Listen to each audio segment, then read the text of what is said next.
Welcome. I think I'm a little welcome. We're shit. Hold on. I didn't get the name of this one. Wait, actually, what is this one called? It's Um, one by Penty. I don't know if it's a name. I think it's Medieval just story. literally just called medieval story because Okay. um we asked him to I asked him to write a medieval story because I wanted He a medieval served. story really bad because I am a fantasy nut. Um, so he made one for us, and I'm pretty excited to read it. He worked on it for a little bit. We've had it for a little bit. We're just getting around to it now. Because of all you lovely people sending us your stories and giving us stuff to read. So we are Oh yeah. excited to read this. He said that he's written some jokes in here for us too, so I'm curious to see what those are Oh about. yeah. I remember that. Um, and how it's gonna be incorporated into a medieval story. But Oh yeah, that'd be cool. anyways, I'm gonna let Ben take it away. Thank you. Yeah. I served at the round table. What I saw with Merlin showed me how the world ends. From the hand of Sir Alric of oh god, Caerlin, once of Camelot. If these pages are read at all, it means the walls did not hold. If they did, then someone has gone digging for old ghosts. Either way, you should know this. What is coming for us did not begin with Arthur. It did not end at Camlin. It started when the sky tore. I was there when Arthur Pendragon fell. Not in the story sense of there, where everyone claims they were at the edge of legend. I mean, my hands were on him when the spear went in. I smelled his breath, hot metallic, and his lungs began to fill. Camlan was more mud than earth by then. The rain had turned the field into a stew of blood, trampled grass, and shattered shields. Men were still killing each other in pockets, too deafened and drunk on fear to realize the battle had already broken. The fog never lifted that morning. It lay over the ground like wool, hiding bodies until you stepped on them and felt the give where there should have been soil. Crows spun above us, angry, as if we'd ruined their quiet feast with all our shouting. I remember seeing the dragon banner dip once, then vanish into the gray. On me! I shouted. Though my throat was raw, my horse was long gone. Arrows struck early.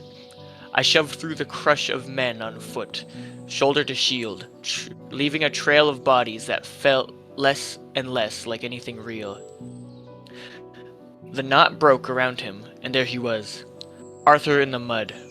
His mail split open, a spear jammed up under his ribs. His helmet was gone. Blood streaked his hair. Excalibur lay half buried a few paces away, its blade black with other men's lives. Alaric, he said, when I fell to my knees beside him. His eyes were not on me.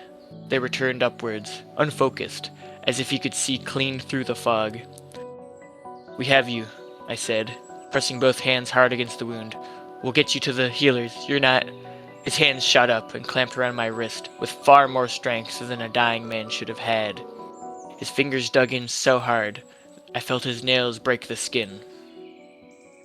Look up, he whispered. Tell me you see it. I did. I was Jesus, mozzarella sticks. My bad. They'll get you. I did as I was told. I always had. All I saw was low cloud and the circling birds. I see nothing, my king, I said. He laughed, then it was an ugly sound, half choke, half madness. Glass, he said. I see glass towers scraping the sky. Roads full of iron carts, screaming without horses. Fire falling like rain. I see Excalibur in a stranger's hand opening the clouds like a wound. Rivers boiling, children wearing our sigils burning. His grip suddenly trembled. There's a man, Arthur said. Yellow eyes. Black ring on his hand. His armor is cracked. He keeps getting up. He won't stay dead. There's something inside him that isn't. His voice broke. Arthur? He has wings in front of him. Arthur rasped, as if the words burned. Dragon wings, and behind him, I can't see it right. Light and dark together, feathers, a silver blade. Everything is on fire. And it's our fault, Alaric. It's my fault. Excalibur breaks the world if we leave it where it can be found. He dragged my hand away from his wound and pushed it towards the field where the sword lay. Swear, he hissed. Swear you will keep it from the wrong hands. Swear, say Bedivere? Bedivere. I think So, yeah. This is Bedivere. Bedivere will return it. Swear you will not let my sword be the end of everything I bled for. Ear just got itchy. God damn it.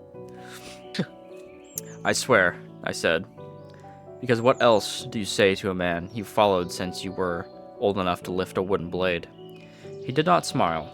His head lolled, eyes rolling towards the lowering sky. Later, in the royal tent, that stank of damp wool and blood, crushed herbs, he summoned Bedivere, said much the same, and tried again to speak the same that had wrapped itself around his vision.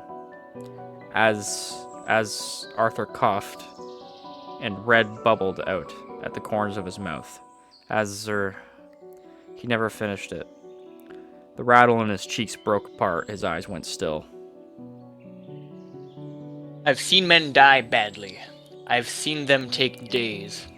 Arthur went like a bowstring, finely cut. Bedivere kissed his brow. None of us tried to stop him when he took Excalibur from its resting place on the table and carried it out of the tent as if it weighed more than he did. I watched Bedivere return at dusk, eyes hollow, hands empty. He didn't speak of what he'd seen at the lake. He didn't have to. We all heard the story soon enough. The hand from the water, the blade taken back, the closing over, the end of an age. For a while, it almost felt like an ending. The songs grew softer. We buried our dead. The round table sat in a hall that felt too wide, too echoing, with so many chairs empty. If it had ended there, I would not be writing this. Then word of the Black Knight came. The first tales reached us as the kind of thing you scoff over at a table. Jesus! I'll reread that. The first tales reached us as the kind of thing you scoff at over ale. A caravan from the north spoke of a rider in armor so dark it seemed to swallow torchlight. No device on his shield, no colors, no voice from within the helm. He rode through a hamlet at dusk when the villagers barred their doors. He did not knock. He kept riding. By morning, the houses were open. Beds were unmade. Bread sat on boards, growing stale. Every living thing was gone. Bandits, the seneschal said. When the news came to Camelot, they scare peasants with a story so no one follows them. Then the next report mentioned the dead. Men seen walking without tongues, without eyes, shambling behind the Black Knight's horse. They wore the gear of lost patrols, of garrisons that had stopped answering their horns. Their movements were in perfect time with the hoofbeats. Plague, some said. Rot of the mind, old wives' tales. Then came the garrison at Caerdines, 50 men in arms, a stout little fort on a hill. They stopped sending scouts. Bedivere rode with a handful of knights to see why. I went with him. The gate was open. The dogs were silent. Smoke still curled from the kitchen chimney. Inside, the courtyard was empty. No bodies, no blood. Armor stands stood bare. Shields hung from hooks. It looked, for a moment, like the men had merely stepped away. "Captain?" Bedivere called. His voice bounced off stone. No answer. We found them in the hall.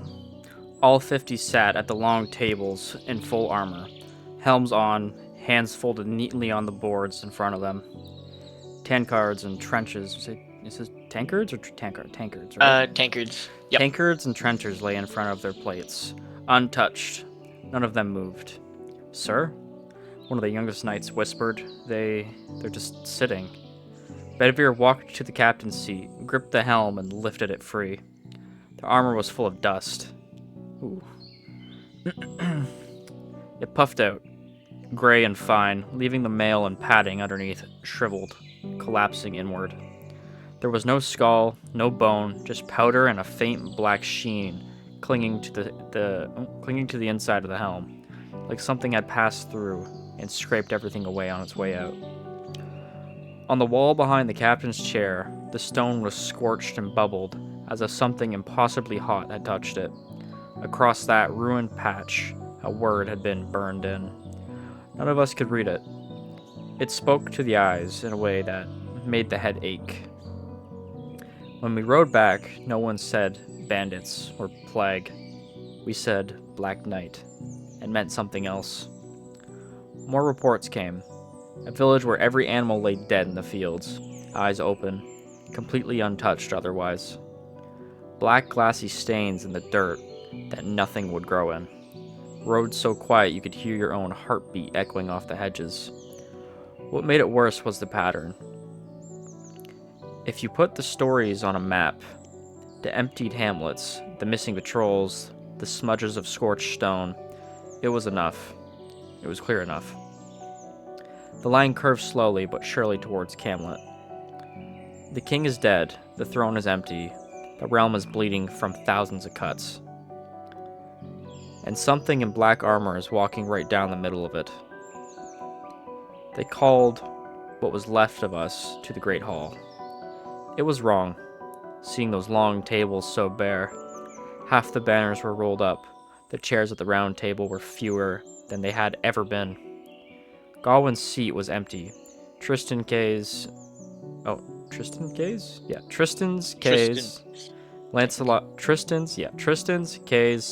Lancelot's chair had been quietly removed after he rode away in penance. I sat where I always sat, my hand resting on the polished oak, feeling the familiar carved groove near my thumb that I'd worried there. Thumb that I had worried there during long councils. As a squire, it anchored me. Bedivere stood at the head, under the high window where Arthur's banner still hung. "You've all heard the stories," he said. His voice carried, even in the half-empty space. The dead walking, villages gone, men turned to dust inside their own armor. No one interrupted with jokes now. The last time anyone tried for levity, a random lad swore that two men named Wyatt and Ben used to make magic that only repeated their own voices so mages could sit around and listen to their stories again later. Like that was a gift and not a punishment. That's beautiful. That's pretty funny. Nice. That's sick. The last man who had called the tales peasants' fear had not come back from trying to prove it. "This is not the work of any simple sorcerer," Bedivere went on, "nor any human army." When Arthur lay dying, he spoke of a name he could not finish. As, he shook his head, as if the sound itself were sharp. "I believe that whatever he saw is what wears this night." "You think it's a demon?" one of the older knights said, making the sign of a cross. "I think demon is a word we use when we do not understand what is cutting us," Bedivere replied. "But I know this. The worst things I have seen in my life came to an end because of one man, and one man only, and he did not walk alone." My throat tightened. "I will not pretend I know how to lead this realm as he did," Bedivere said, "nor that I can swing a sword like he did, but I remember what he trusted. When the worm of the eastern marshes rose, when the Saxon hedge witch called ghosts out of their graves, when Cath Palug blotted out the sun, I saw them fall because Merlin bent the world around us." "You think Merlin still lives?" someone asked. "He walked into the wilds after Camlan and vanished."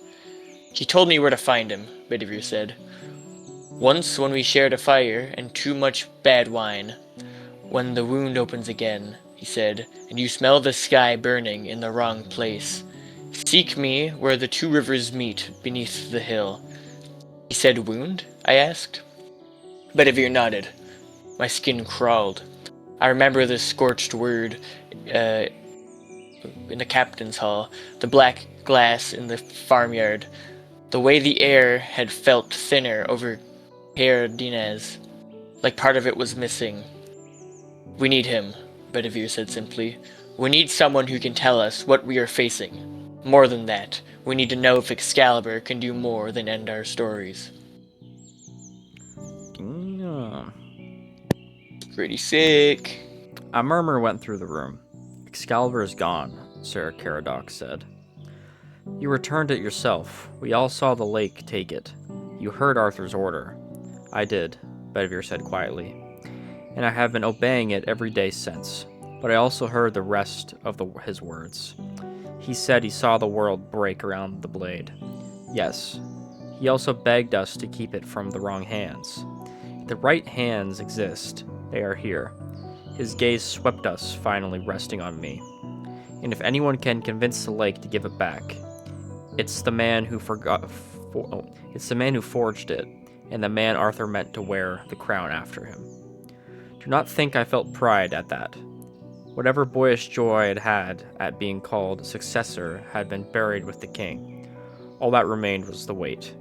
So, I said, you want me to go find the most dangerous sorcerer alive, so he can lead us to the sword, or dead king? Thought might end the world. Yes, Bedivere said. It would have been easier if he had shouted or begged or threatened. He just said it calmly, as if he were asking me to check a boundary. Boundary? Yeah, boundary marker. I'll go, I heard myself say, before the room had finished exhaling. Bedivere nodded once, as if he'd been waiting for that. You will not go alone, another voice said from the doorway. We turned. Elaine stood there, dripping river water on the rushes. Elaine had never quite fit in Camelot. The villagers called her a witch, when they thought she couldn't hear. Others called her wise woman, or healer. Arthur called her necessary. Merlin had called her impertinent, which, coming from him, was as close to a praise as anyone could hope to earn. She wore no armor. She never had. Today she had a staff of pale ash slung across her back, raven on one shoulder, and half the forest in her hair. Her gown was plain, one up to the knees. The only metal on her was the iron clasp fastening her cloak. You were going to ride off with me, she said to me. Not bothering with titles. I was ordered to. Keep your mouth shut, Bedivere cut in. Clearly, I misjudged the number of ears in the hall. There's not a spell in these walls that keeps words from flowing through the mortar, Elaine said. You know that. She strode closer, the raven turning its head to glare at us in turn. If you're going to poke at whatever is wearing that armor, you bring someone who can see the threads behind it. You think this is sorcery? One of the knights muttered. I think sorcery is just a word for when the world refuses to behave, Elaine shot back. Whatever this Black Knight is, it stinks of old magic. Older than our songs. Older than Merlin, even. Her gaze flicked to me. You're not going without me. I was not planning to ask you, I said. Good, she replied. Because you do not tell the river whether it will flood. You build your house where you hope it won't reach. In this case, your house is my company. The raven made a noise that sounded suspiciously like a cough of amusement. Bedivere hid a smile behind his hand. I am not fool enough to turn away help from someone Arthur trusted, he said. Alaric, you'll take 2 horses, provisions for a fortnight, and whatever charms Elaine thinks you need. Follow the western road until the first fork, then follow water. Merlin said, where the rivers meet beneath the hill. I rode that way in my youth. There is such a place. And if we find him and refuses to wake, I asked. Bedivere's eyes were tired. Then we do what men always do, he said. We die with steel in our hands and hope someone sings about us nicely. We left at dawn the next day. The bells in Camelot's small belfry rang the hour, thin and brave. There are 7 of them. I have counted since I was a boy. It felt wrong, riding away to the sound of all 7, knowing we might not hear them ring for us again. I wore my best mail, the weight familiar on my shoulders, the old dent high on the right where Lancelot's practice sword had hung my bell years ago. I'm struggling right now. My sword hung at my side. My shield, the one Arthur had thrust into my arms the day he called me his shadow, in front of the court, was strapped to my back. Elaine's mount was a rough-coated dun mare, with a torn ear and a habit of flattening that ear whenever anyone but Elaine tried to touch her. Elaine rode without a saddle, cloak tucked under her, staff across her knees. The raven dozed on her shoulder, one eye occasionally opening to check the world that had not vanished.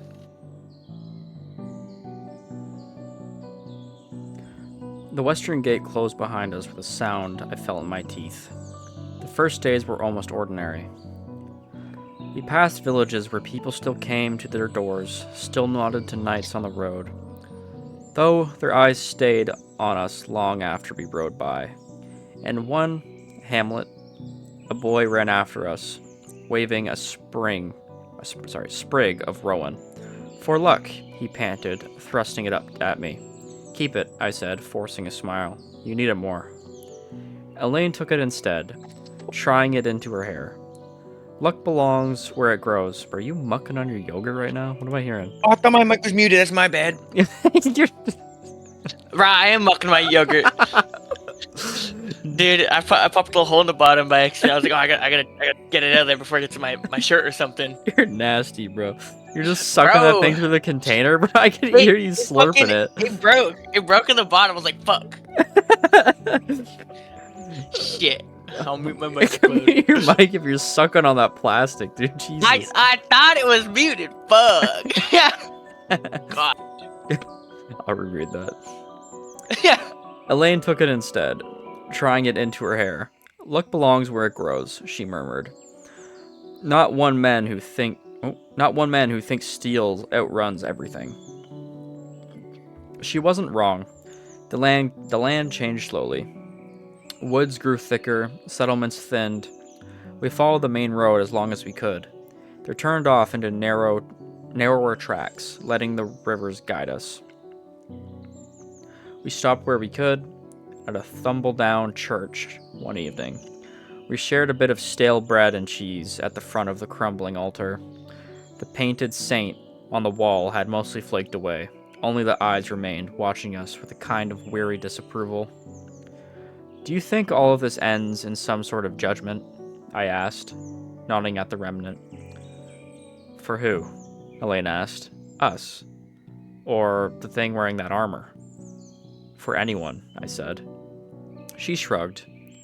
"If there's a judge, they're late."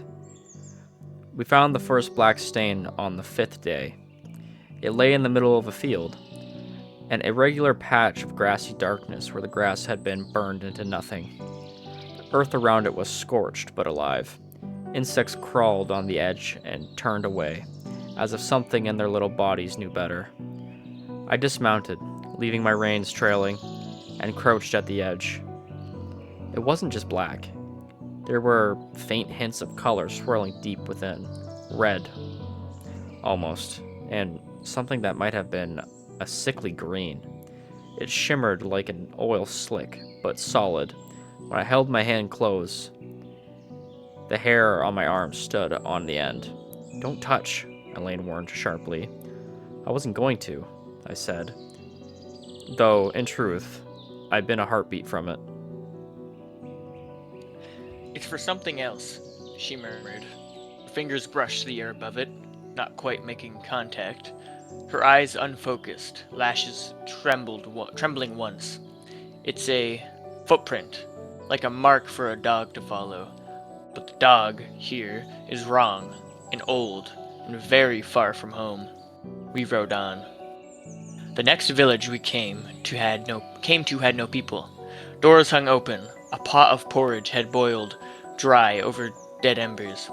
A dog lay in the lane, whole and unmarked, eyes open, tongue lolling. When I nudged it with my boot, the body collapsed inward like the air had been let out of it, bones turning to ash and sifting through the fur. Elaine made a choking sound and stepped back, hand over her mouth. "Is this what you wanted to see?" she asked, voice rough. "I wanted to see enough to know we had to move faster," I said. We took what we could carry that wouldn't be missed. Dried meat, hard bread, a small cask of water. It felt like theft and funerary duty at the same time. We didn't speak much after that.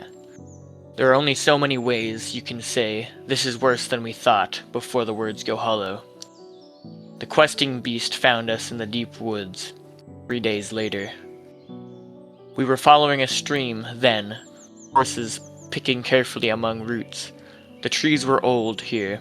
Their branches nodded over our heads, weaving the light into a green-tinted gloom.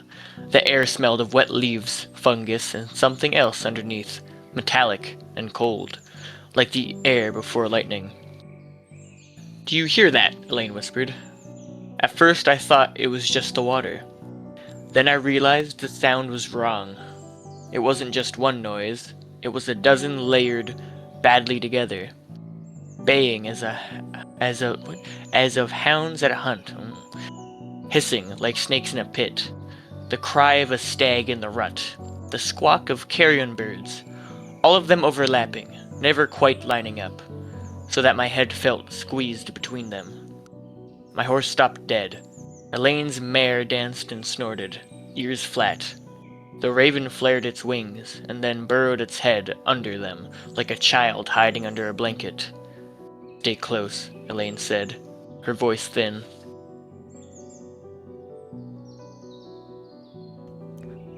The first branches moved ahead of us. The thing that stepped out looked like a mistake. Its body was that of a great hound, but the joints bent wrong, like someone had built it from memories of different animals and never checked the plans. Its skin couldn't decide what it was. Patches of fur, scales, bare hide, all stitched together with seams of darkness that seemed to shift when I tried to focus on them. Its head, if I call it a head, it's only because I don't have a better word. It was long, serpentine, with too many eyes and 3 overlapping jaws that worked independently. One was full of blunt teeth, another of fangs, the third of something like grinding plates. Each mouth made a different sound when it opened. Along its spine, stunted wings twitched. Feathers, fur, and bare flesh all crowded their fighting for space. Anywhere its skin failed to hold, there was only a swirling blackness underneath. No muscle, no bone, just a moving absence. "The questing beast," I breathed. Arthur used to joke about it in quiet nights, when the fire was low and there were no enemies near enough to see the smoke.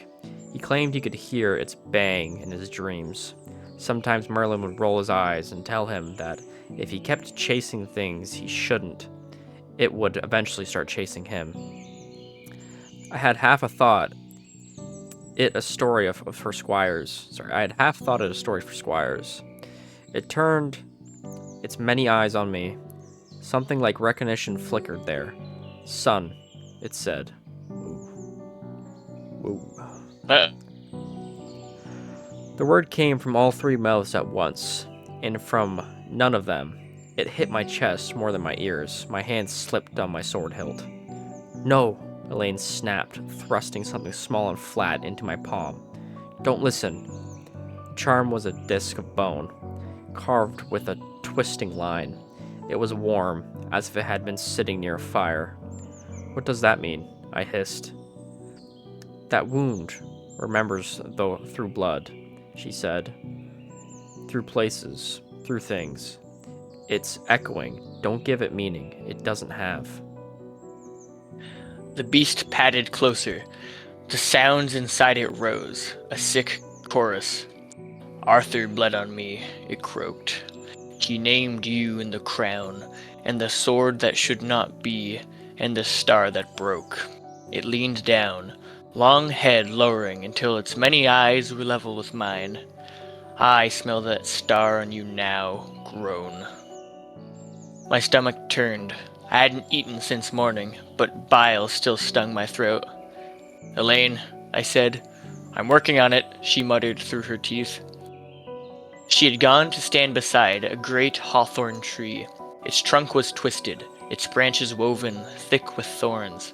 Her hand rested on the bark. Her lips moved in a language that made the air taste of rain on dry stone. The beast's 3 mouths peeled back. It lunged. I didn't think. I set my shield and braced. It hit like a falling wall. Claws scraped across my shield, throwing showers of sparks. One head went over the top, jaws snapping. I felt its breath, hot and wrong, on my bare neck. The sounds inside it rose to a shriek. Alaric, Elaine. No, that's the girl. Alaric, Elaine shouted. Hold it! I shoved back, boots sliding in the leaf litter, the beast's weight bearing me down. The hawthorn exploded with movement. Branches whipped around us, growing in an instant. Thorns lengthening into long, black spikes. They drove into the beast's flank, shoulders, neck. The creature screamed, a sound that made the world blur on the at the edges. The trunk split open. Inside, there was no heartwood, no rings. There was just more darkness, swirling like the gap beneath a pulled-up stone. The branches twisted around the beast, dragging it toward that hollow. Thorns sank deep, pinning. The beast thrashed, claws scrabbling furrows in the earth that went too deep for its size. Its eyes rolled, fixing on me. You will fail, it hissed. All of you. He has seen it. He has walked it. You are only...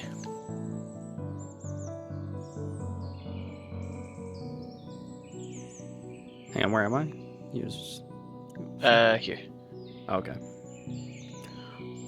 The hawthorn closed. Bark knitted branches snapped back into place. The last thing to vanish was one red-tinted eye glaring. Then the tree stood there, looking almost ordinary. If you didn't notice how its trunk pulsed faintly, like something inside was still straining. Elaine collapsed to one knee, bracing herself on her staff. Sweat ran down her face. The raven crept out from under her hair and shook itself, feathers puffed. I stared at the tree, chest heaving. How long will that hold? I asked. Not forever, she said, voice hoarse. Trees aren't meant to hold sap, not nightmares. Days, maybe months, if we're lucky. Time runs differently for things like that. So we just left it there, I said. In a tree? For some poor shepherd to let his flock graze under? Better than leaving it open, where it can walk, Elaine snapped. Do you want to dig a hole big enough for that thing?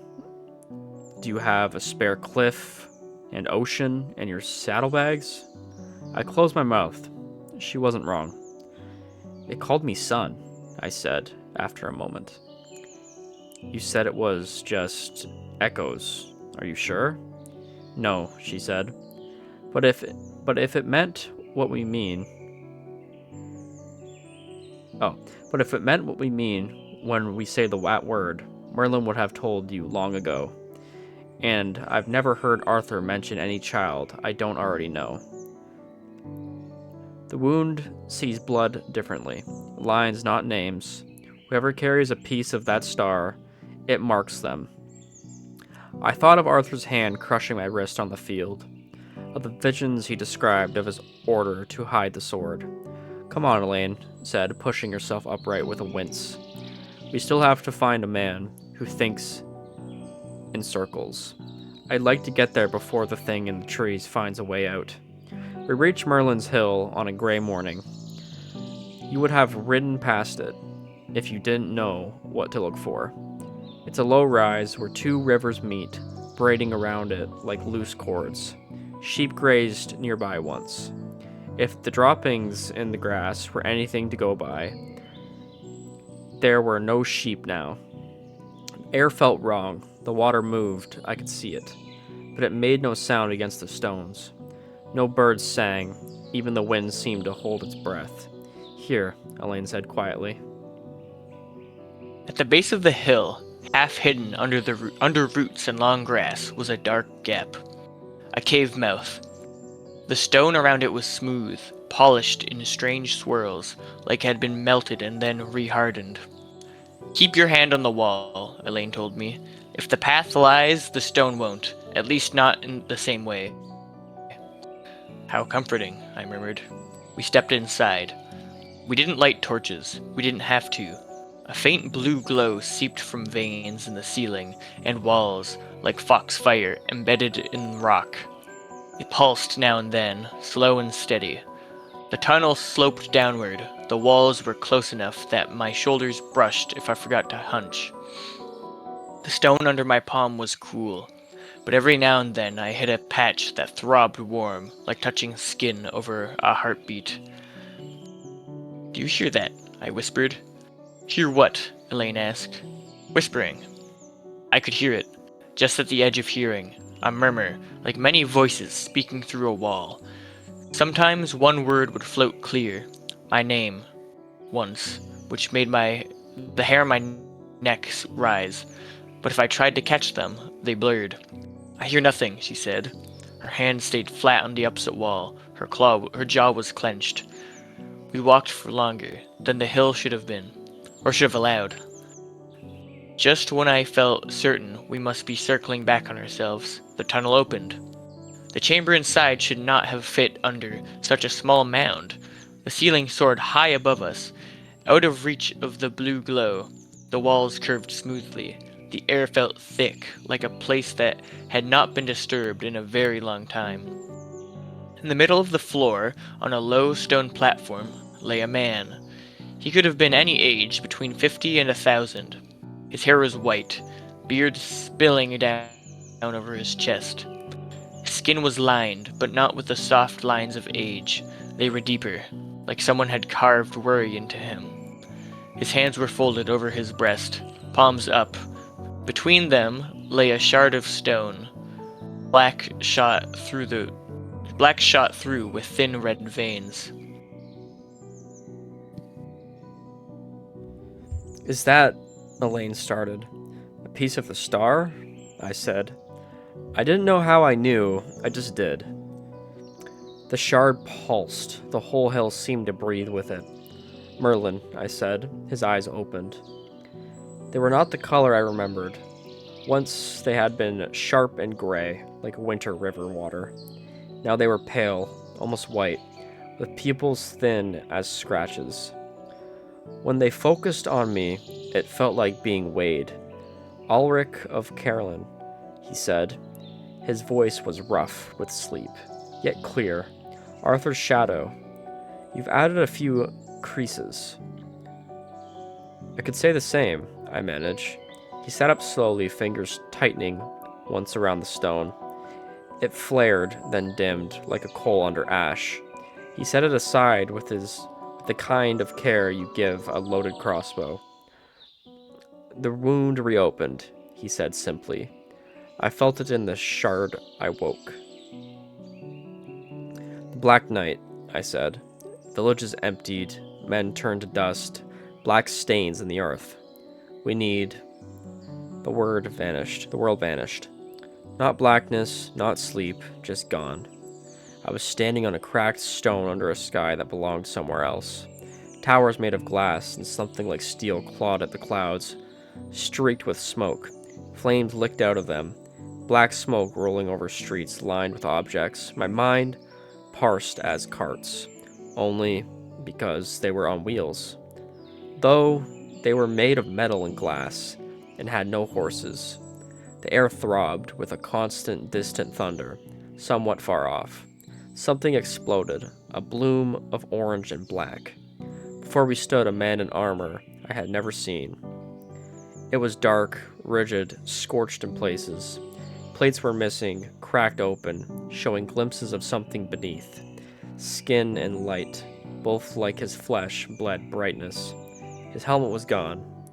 His face was human and not scarred badly, jaw set, eyes burning in unnatural yellow. On his right hand, a ring of black metal hugged his finger. No ornament, no stone, just a plain band that somehow seemed heavier than everything else. In his left hand, he held a sword.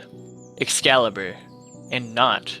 It was longer, leaner, its fuller a black line down the center. Runes crowded the blade, sharper, more intricate than the ones I'd seen on the murals. The air around it wavered, as if it cut the light just by existing. Facing him, a man with wings like a dragon's beat them once, knocking ash and embers aside. His eyes were the color of fire, seen through wine. Shadows coiled around his feet like eager hounds. Above and between them, a third figure hung in the air on wings, half black, half white, feathers edged with cold light. He had a silver blade pointed downward at the man with Excalibur. I could not see his face, but I could hear his voice yell a name. Cain. But every part of me wanted to look away. Bodies carpeted the ground around them. Some were human, some were not. All were still. The yellow-eyed man turned his head. For a heartbeat, I knew. I knew in the same way I knew the shard was piece of the star, that he saw me. Then I was on the cave floor. Hands scraped, breath ragged. Elaine, Merlin said above me. Let him breathe. His mind got dragged along with a thread it was never meant to see. What did you do? She demanded. I didn't, he said. The hill did. It has been listening to me dream for too long. Pushed myself to my knees. My stomach roiled. My heart hammered like I had been running. I saw the man from Arthur's vision, I said. Yellow eyes, black ring, Excalibur in his hand. A city of glass on fire. 2 winged men, one with dragon's wings, one with the other kind. The other kind, Merlin repeated softly. Yes. You've seen it too, I said. He nodded once. For years, he said. It's hard to forget, once you've watched the end of something enough times. He stood, joints cracking faintly, and pointed upward. I carved what I could not keep out of my head. Only then did I truly look at the ceiling. Stone above us was covered in circles, each one a little word. The blue foxfire light pooled in the carved lines, making them stand out. Merlin gestured to the first. A star fell from the sky. The carver had made it jagged, not smooth, and had drawn a curled figure inside it, as if something had been trapped in that falling stone. Where it struck the earth, the rock had been gouged deep, cracks radiating out from the impact like shattered pane of glass. When the sky tore, Merlin said quietly, long before Rome marched in its neat little saddles, something from elsewhere fell here. It did not burn up, it did not bury itself, it broke the ground and stayed. He traced one cracked line with a fingertip. The wound, Elaine whispered. The first one, Merlin said. There are smaller tears elsewhere. This was the deep cut. The land never truly healed here. It just scabbed over. He moved his hand to the next carved circle. Here, a man stood over an anvil.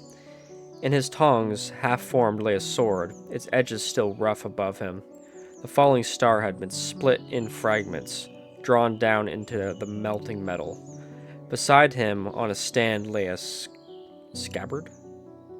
Scabbard, yeah. Yeah. Scabbard inlaid, with tiny shapes that echoed the cracks around the star. You? I asked.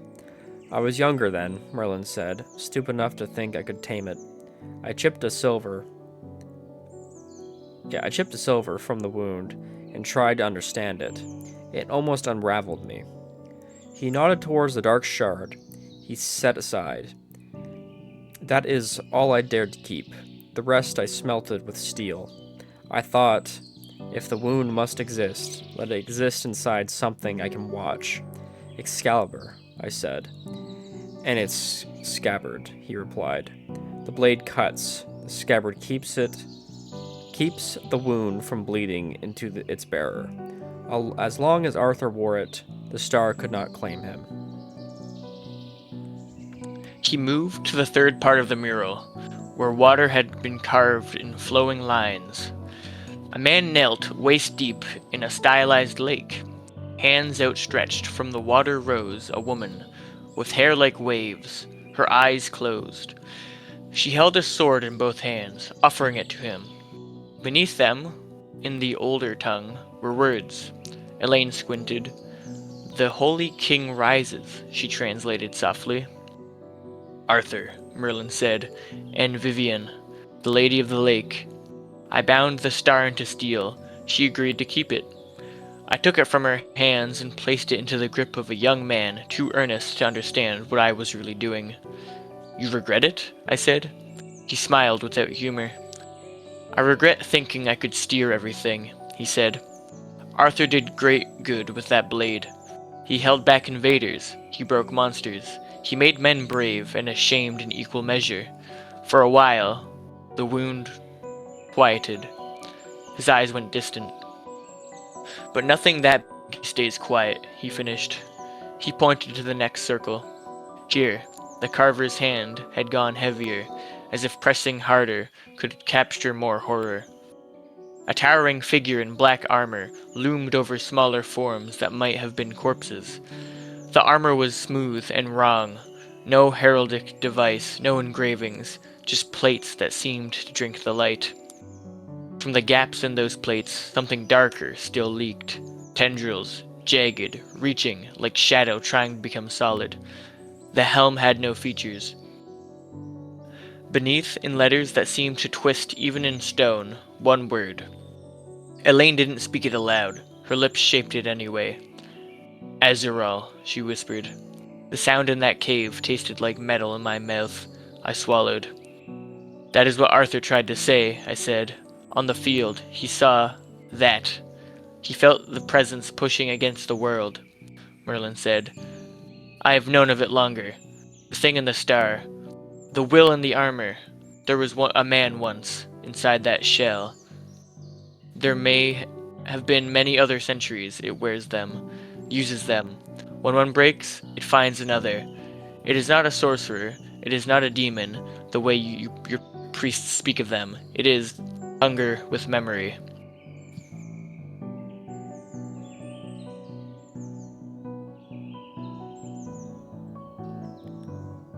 Where am I? I lost myself again. Oh, okay, you read that. Okay, I see why. Yeah. My skin crawled. The next circle looked like it had been attacked. A figure stood there, hands wrapped tight around a sword. I recognized Excalibur, carved with too much care to be anything else. The blade was raised before the figure, knelt the Black Knight, the shadow tendrils recoiling. The carver had tried to show motion in still stone, the sense of something being brought low. But the figure's face, its body, everything but those hands and the sword, had been hacked away. Deep gouges scored the rock. "Who did that?" I asked. "I did," Merlin said. Elaine turned to stare at him. "You've carved it out and then tried to erase it?" she said. "Why?" "Because I kept seeing it," he replied softly, over and over. A human hand bringing the vessel down, the wound recoiling for a time. It filled me with hope. And hope, he added, looking up at the gouges, is more dangerous than any curse. I did not know if I was seeing past fixture, or only my own wishes, so I took a blade to the stone to remind myself the picture isn't fixed. Beneath the scratches, the inscription still lingered, half cut, but eligible. Legible? Eligible? Legible. Azrael's vessel falls to man. So it's possible I said. Someone, someday, could beat him. Possible, Merlin agreed. Not promised. He moved to the last circle.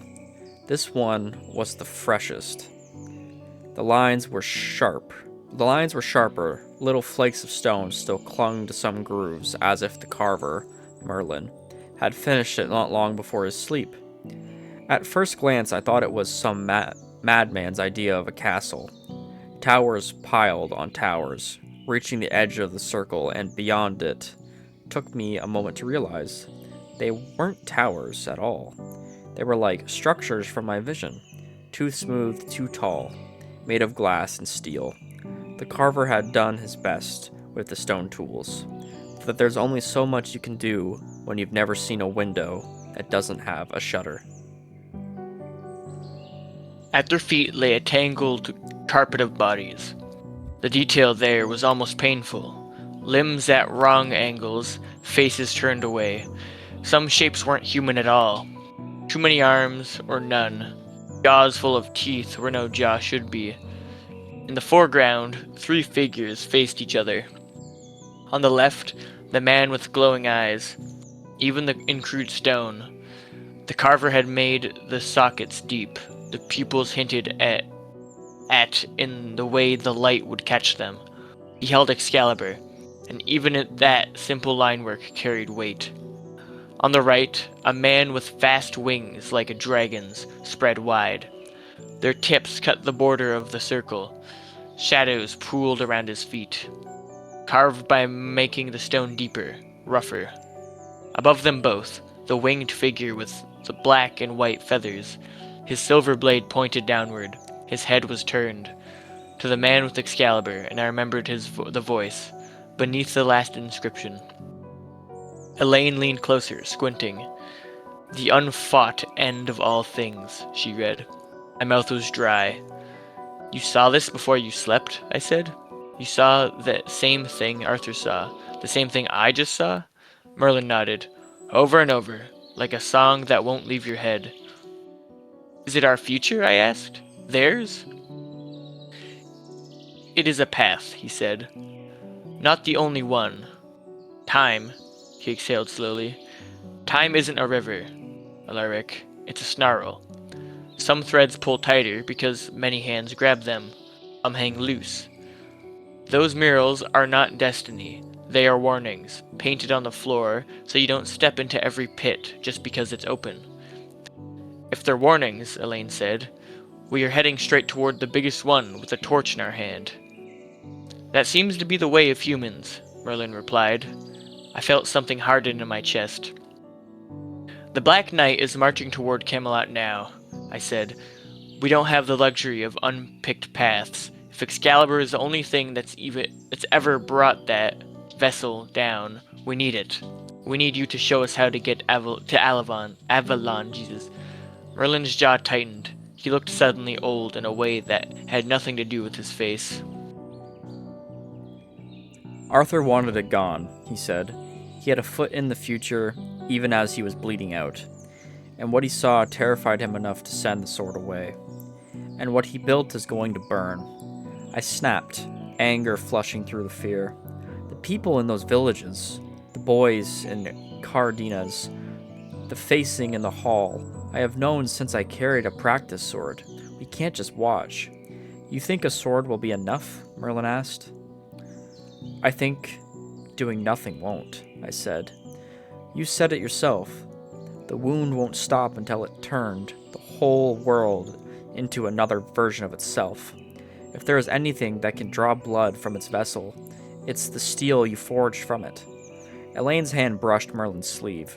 "You always said the future isn't fixed," she said. "Maybe this is one of the knots we're meant to pull, not leave." He closed his eyes. For a long moment, the only sound was that slow, deep heartbeat from the stone in the chamber and our own breathing. Finally, Merlin opened his eyes. Again, there was recognition. There and something else, a small, stubborn spark I remember from years ago when he'd argue with Arthur about whether they should risk a river crossing. The Black Knight's march and Cath Pollux? Cath Pollux? Alug. Pollux. Stirring are what woke me. He said I thought I was meant to watch. Perhaps I am meant to do something more than knowing than that. He gave me a sideways look. You're always too loyal for your own good. It seems that hasn't changed. Will you help us? I asked. I will come, he said, and I will try to persuade the lake to part with its prize.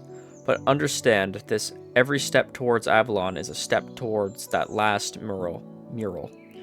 Arthur tried to steer us away. You are choosing to walk where he did not want us to. I'd rather walk than stand still and let the thing knock on Camelot's gate, I replied. Elaine nodded, standing still, never saved anyone. Then, we best move, Merlin said. The wound doesn't wait for old men and their speeches. We did not get far. We had barely left the chamber when the hill shuddered. I thought it was my imagination, the lingering echo of that carved future still shaking my bones. Then dust sifted down from the ceiling in thin streams.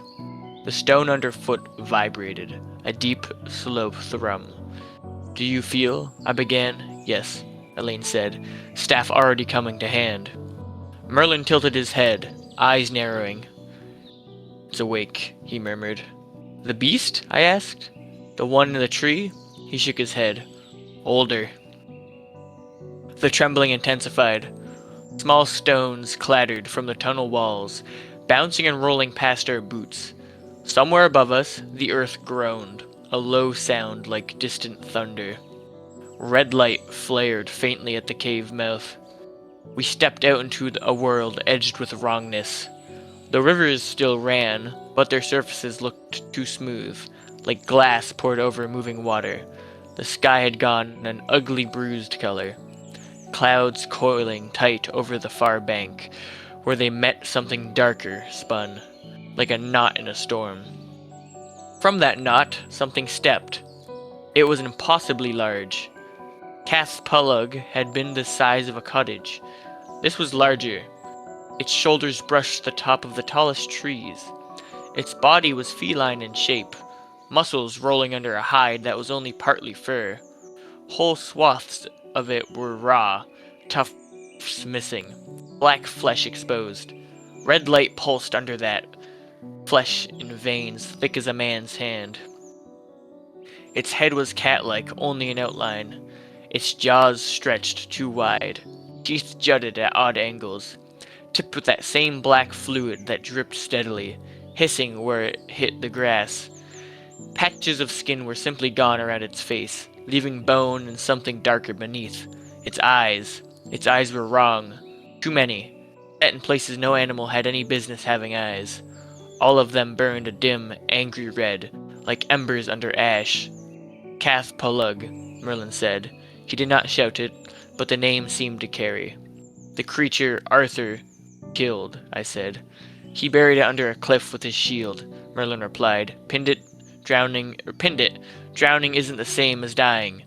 For things born of the wound, you pressed pause on a song. You didn't break the lute.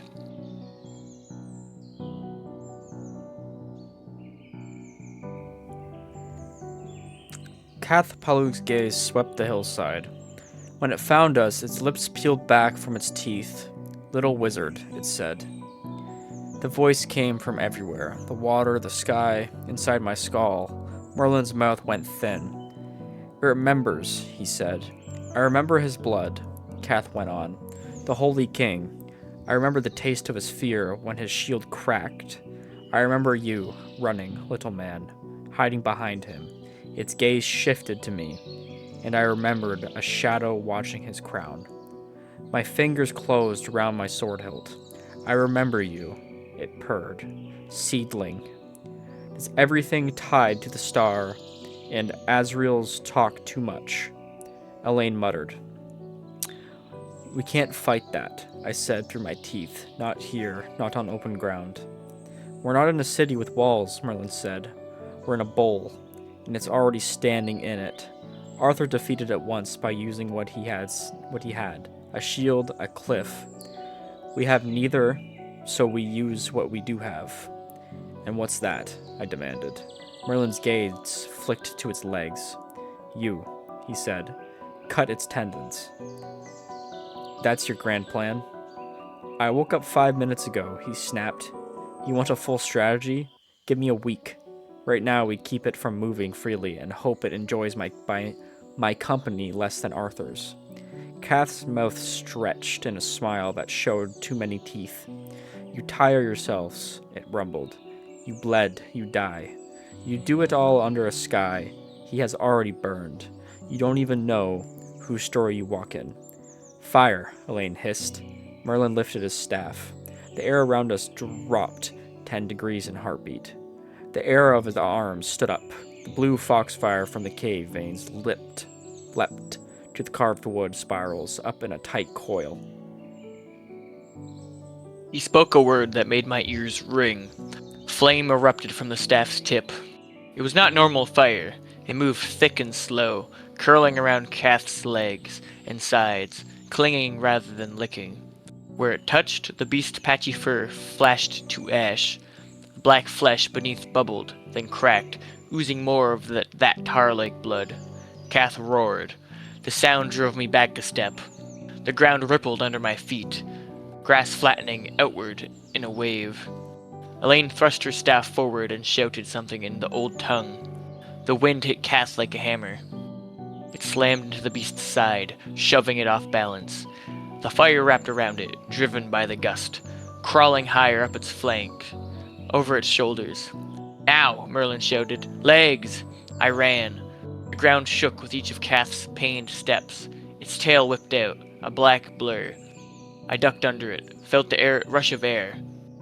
My armor felt too loud. My heart felt too big. Its massive paw crashed down where I had been a heartbeat before, its claws carving furrows in the hill. I slid under its belly, the smell of burned meat and something chemical choking me.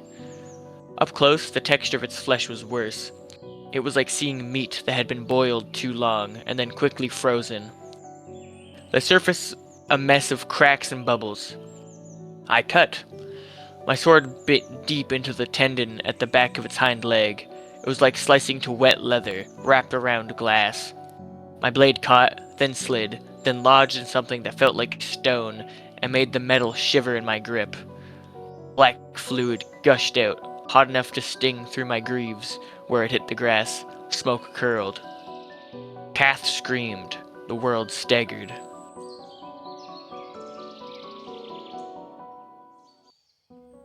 For an instant, the hill vanished. The rivers ran above my head, not below. The sky was under my feet, full of sickly stars. The wound in the land yawned open, not ahead, but around, its edges lined with teeth. Then it snapped back. I found myself on my face, a few feet away, ears ringing, mouth full of dirt. Kath's hind leg buckled. It crashed to one knee, tearing a chunk out of the hill. One, Merlin rasped. His face was pale. Sweat stood out of his brow, again. Elaine had her staff raised with both hands. Lightning crawled along the wood, licking up her arms. It lit the veins in her hands, made her eyes look like coins. Move, she shouted at me. I threw myself sideways, rolling down the slope. She screamed a word, the sky split. The lightning bolt that came down wasn't a neat line. It was a column, a tree of blinding white that smashed into Kath's shoulder and head. For an instant, everything went silent and white. No sound, no sensation outside of light and heat. Then the thunder hit. It wasn't just noise, it was pressure, wave that slapped the breath out of me. The smell of ozone burned my nose, spots swam in my vision. When I could see again, Kath's front leg was gone from the knee down. The stump smoked, edges charred, its head lolled. One side of its face a mess of melted flesh and bone. It fell heavy onto its side, shaking the hill. Elaine dropped to her knees, staff chattering from numb fingers. Blood trickled from her one nostril. She wiped it away with the back of her hand and pretended she didn't. 2, Merlin said. He didn't look triumphant. He looked tired. Kath laughed. The sound was wet and thick, bubbling through ruined flesh. You really think, it hissed, you can do this long enough? Black tendrils poured from its wounds. They were thicker now, less like liquid, more like veins. They writhed, then stiffened, lashing around the stump of its leg, the ruin of its shoulder. Bones grew from nothing, white and sharp, knitting under the tendrils. Flesh crawled over them, bubbling and firming into that same ugly, patchy hide. In a matter of breaths, half of what we'd done had been undone. You bite, Kath said, like ants. He steps on you. The house burns while you gnaw his boots. Merlin chuckled. It was a short, bitter sound. You always did love the sound of your own words, he said. He raised his staff again. Time changed. The dripping black from Kath's mouth slowed, each drop hanging in the air for a heartbeat too long before falling. The smoke from the burned grass rose sluggishly. The movement of the rivers flattened, ripples stretching. My own breath came oddly, in, out, each inhale feeling like it had to push through syrup. Merlin's eyes had gone almost entirely white. I cannot kill you, he told Kath. His voice sounded stretched thin. You belong to a place that doesn't understand the word. I learned that the hard way. He stepped closer. The air around him felt heavy. But I can put you in a bottle for a while. He made a small, tight motion with his hand. The light around Kath thickened. Not physically, but it felt that way. The beast muscles strained, but the movement was slower, like watching something underwater. Its chest rose, and it fell in long, drawn-out breaths. The black tendrils froze halfway in their writhing.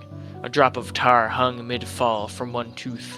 The river's surfaces smoothed completely.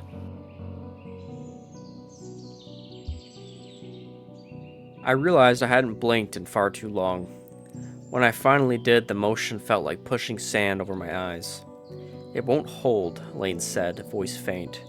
She was still kneeling, one hand pressed to the ground to steady herself. No, Merlin agreed. Nothing does, but a little delay is better than none. He lowered his staff, the weight in the air eased slightly. He was shaking. You both need rest, he said through his teeth, and I need to gather more than that shard if I'm going to persuade a very old lady of the lake to part with her favorite toy. He snapped his fingers. It was such a small sound, the world lurched. The hill, the rivers, the frozen Kath, the bruised sky, all of it smeared for a heartbeat, like wet paint dragged sideways. The next blink, we were standing in different light. Towering oaks arched above us, their leaves whispering, moss muffled the ground. The air smelled of damp earth, growing things, and a faint tang of wood smoke. Merlin's woods. I recognized the pattern of certain twisted trunk. The way the roots of another tree made a natural seat. I had been here once as a squire. Trailing behind Arthur, listening to him bicker with Merlin about whether destiny was real or something bards made up after the fact. Now the man who had argued about destiny could barely lower himself onto a fallen log. Elaine guided him there without comment. Her own hands still shook. The raven reappeared from somewhere overhead, dropping onto her shoulder with a disgruntled croak. I sank down on the rock opposite to them. My legs felt like they belonged to someone else. For a while, none of us spoke. The forest breathed around us. A bird called once, twice, somewhere in the distance. A stream chuckled. It was most normal sound I'd heard in days. Arthur wanted to stop this, I said quietly, breaking the silence.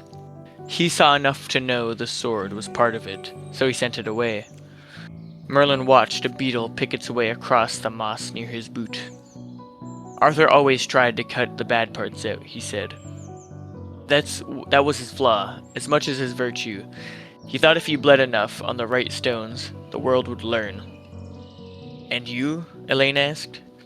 I thought I could outthink everything, Merlin said. That was mine. He looked up at me. And you, Alaric? What is your flaw? I follow, I said. Even when I'm afraid. Even when I don't understand where the road ends. He nodded. Then it makes sense you're the one writing this. I stared at my hands. The cuts on my knuckles had already started to stiffen. Kath's black blood had burned little round marks into my greaves. The charm Elaine had pressed into my palm for the beast lay in the For the beast lay in my fist, the bone warm. Tomorrow we talk about Avalon, Merlin said, about lakes that are more than lakes and islands that don't, I'm struggling, about lakes that are more than lakes and islands that don't exist until you're already standing on them, and about how to ask Vivian nicely without getting turned into something with too many legs, Elaine added, voice dry. Merlin's mouth twitched.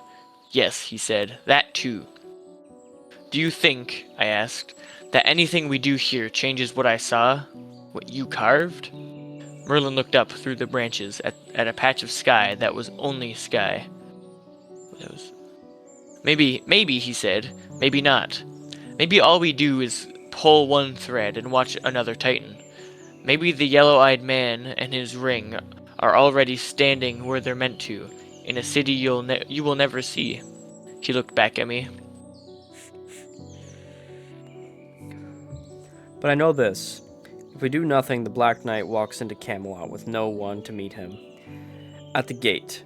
If we do something, we might at least make it harder. Sometimes that's all destiny is. How hard you make it for the worst thing to happen the way it wants to. I thought of Arthur's vision, glass towers, fire falling, Excalibur in a stranger's hand, opening the sky, dead lying like thrown cloaks. Somewhere, somewhen, a man with yellow eyes was already lifting that blade. I can feel it, in the way the wound hums through the land.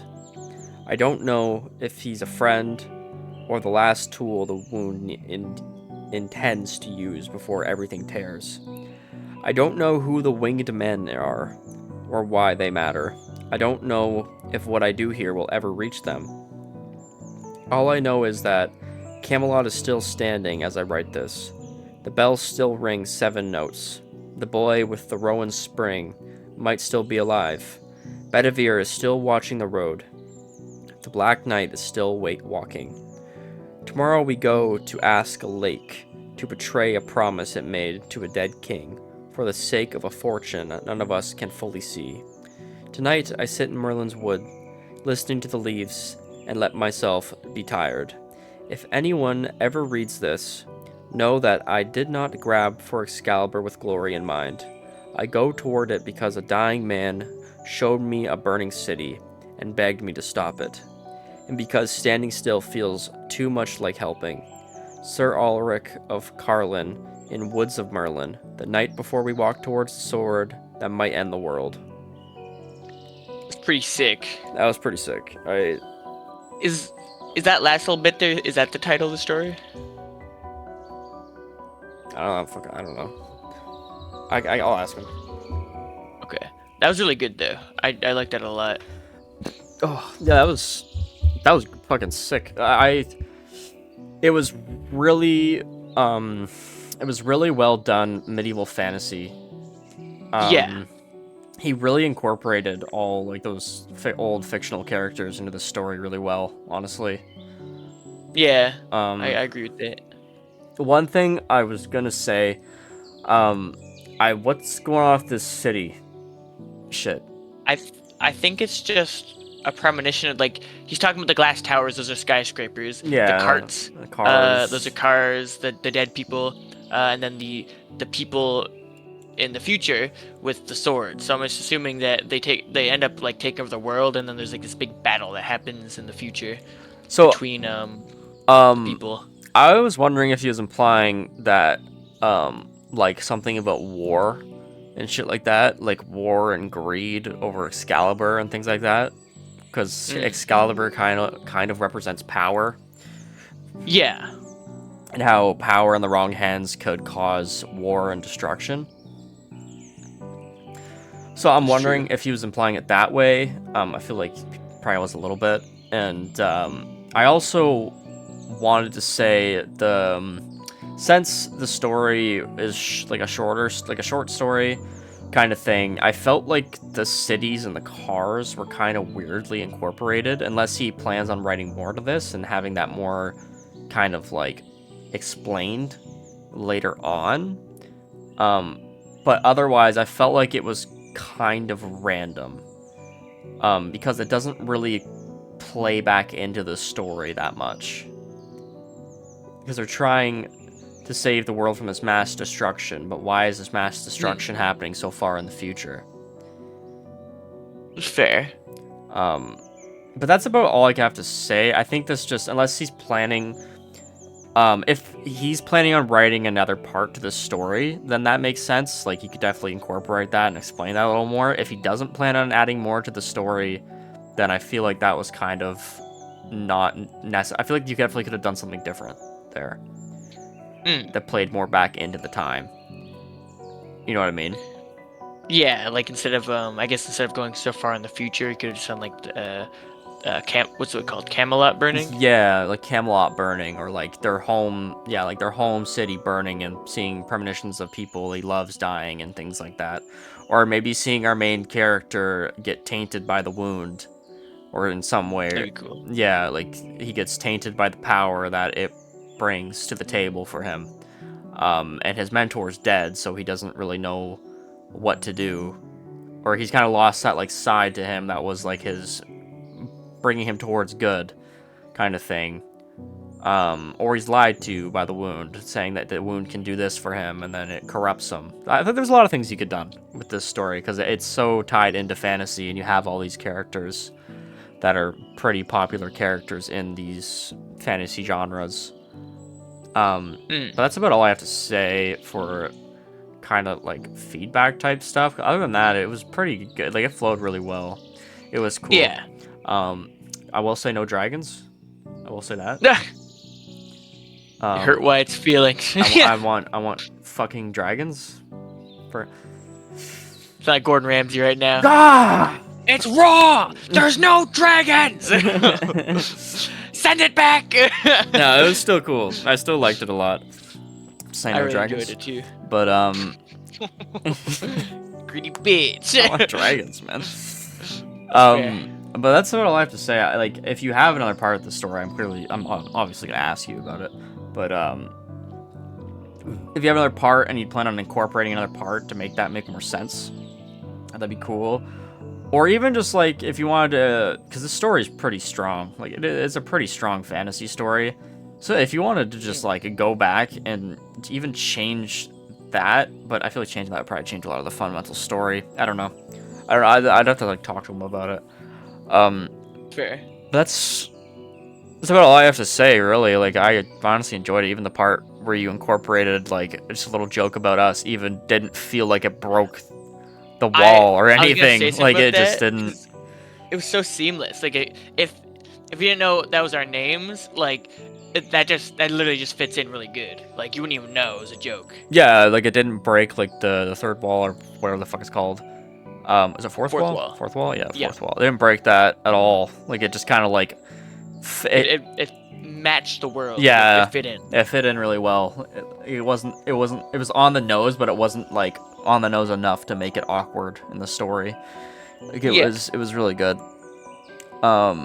Even the characters were really interesting. Like, all the dialogue was really snappy. The characters interacted with each other in a really like interesting way. I agree. Yeah, fuck, I don't know, man. You're always pretty spot on with your stories, dude. I can't even really like sit here and give you that much feedback, because like it's just you're above my pay grade here, my friend. Yeah. But all I have to say is really like that city stuff just felt kind of out of place for me. But if you're planned on incorporating that, then it doesn't matter. So like, but anyway, do you have anything you want to say, Ben? I think you covered most of it. The only thing I was gonna bring up was the joke on how it was seamless, and it was just I thought it was really good. Story in general is just really freaking good. I will say I do like the design of the creatures. They're like all fucked up. All like the look like it'd been boiled for too long and like flash frozen and like all this goop's coming out of them and they're just like nasty fucking Yeah, they're like an infection. stinky creatures. Yeah, I think that's pretty sick. Yeah, he's always pretty spot on with this shit, to be honest. Yeah. But yeah, if you guys made it this far, and if you guys want to like and subscribe, or if you guys want to see more Pentyworth stuff, he's gonna be doing some reads with us again here soon. Oh yeah. He was the writer of the story, for people who don't know. He is gonna be on our channel here probably more. He wants to do a lot of collaborations with us and stuff, and you know, he's been a big help to us and our channel, so we appreciate him a lot, and we would like to help him wherever we can. So if you guys want to go to his Reddit, maybe go like interact with him there or read more of his stories there, we'll leave it in the description so you guys can go talk to him. I think he has a book coming out soon too. He's been working on, so we are definitely going to link that for anyone who's interested in reading his book or supporting him in any way. That'd be great. But yeah, that's about all we have to say, and hope you guys have a good night. Don't forget to comment. Yeah. Oh, yeah. Don't forget to comment. Okay, goodbye. Goodbye.